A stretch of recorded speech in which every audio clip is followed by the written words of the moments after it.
Happy blooms, everyone! Again, welcome to Ellen De Flores Flower Shop. And eto na nga, short story, hindi very long, short.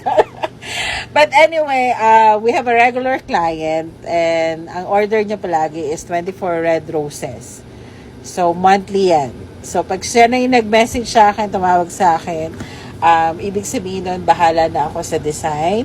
Bahala na rin ako kung anong ilalagay ko doon. As long as it is special.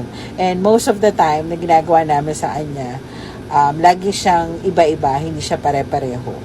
Okay? So, this is a group effort. One is assembling, I'm thinking of a design, and one is wrapping. So, group effort talaga. Nakita mo ako dyan, nagra-wrap. Mamaya makikita mo, nagra-wrap na yung staff ko. O, diba? Nagre-ribbon na yung isa. O, yung isa nag-assemble na. So, ganito kami dito sa, sa flower shop. Most of the time, lalo na pag mga special, most of the time, it's a group effort. So, yan, nakita mo, iba na ngayon yung nagra-wrap, diba? So, ngayon, we're not cutting stems, like what I've said, para ma-enjoy yung flowers and mag-last pa siya ng longer, like 3 to 5 days or a week, depende sa order niya yan. So, yun lang, guys.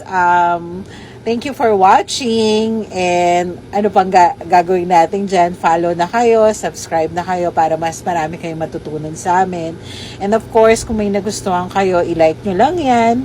At the same time, share with your friends, or pag napanood nyo to sa YouTube namin, click the bell, diba? And follow us. Yun.